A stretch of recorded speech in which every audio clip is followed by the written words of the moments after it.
Hi, this is Kevin, and welcome to Refactoring Tools using Extract method for bottom-up development on the core path.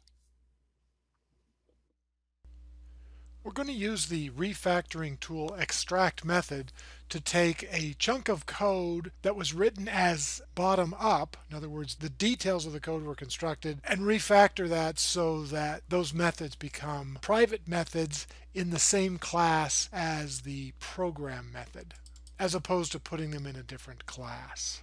So looking at our example here, the actual lines of code don't make that much difference. The point is we have a whole bunch of relatively linear code. And we don't like it when our methods grow too long vertically. What we want is something called immediate verifiability, and part of immediate verifiability is to be able to see a complete method on no more than one page. Now at this point there is no code behind these various classes and properties and whatnot. So just for the sake of completing the example so that we can actually see something run, I'm going to use the generate tool again, just like we did when we talked about top-down refactoring, to complete the structure of this project just so we can see it run. So we'll look for the red squiggles and right click on them and go to quick actions and refactorings. And just as we had done before, I'm going to go ahead and create a new class in a new file.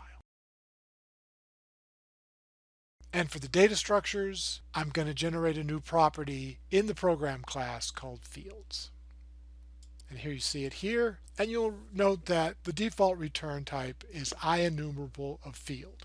We're not going to get into the details of this here. Basically, this means that the value returned by the fields property has to implement the IEnumerable interface. And now we'll repeat that pattern for the other squiggles in the example.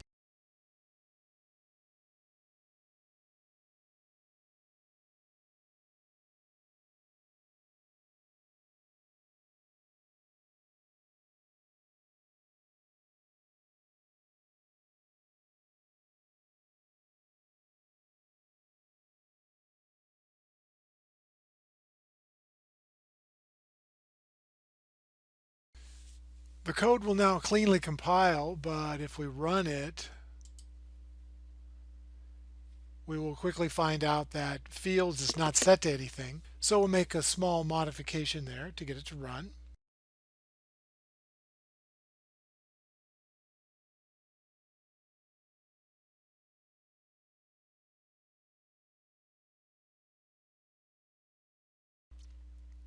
And then run it again.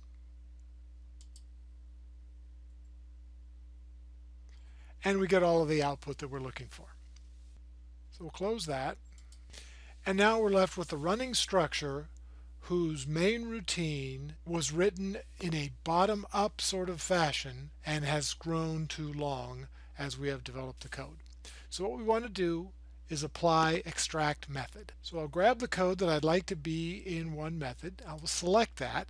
We'll right click on that and quick actions and refactorings, extract method.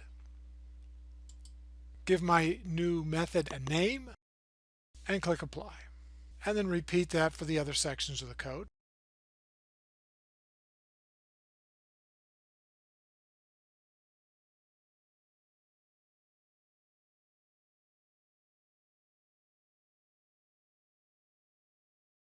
And there we have our updated main. Now make one additional modification into each of these methods. I want to pass the fields to be acted upon. So I'll just type that in here.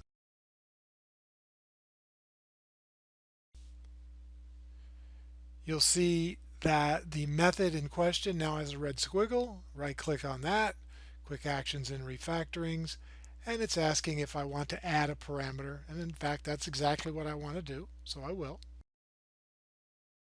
And I will do that to each of the methods.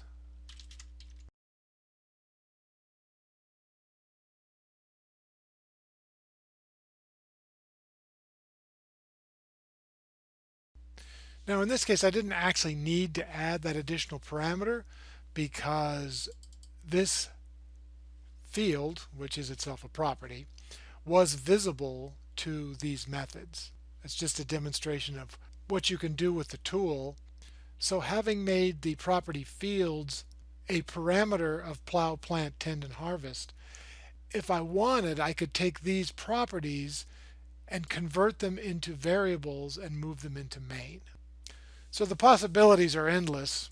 And what I really wanted to show you here is that with the refactoring tool, you can add parameters to methods. Another thing to notice about these methods is that they're all static, and they are all static because main itself is static. You could theoretically move these out into their own class, and then you probably would want to remove the keyword static, and then those methods would either be public or internal, as we saw before.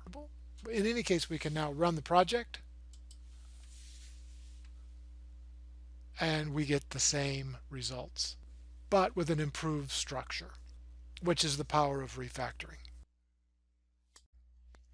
And that's been Refactoring Tools using extract method for bottom-up development on the core path. Thanks for watching.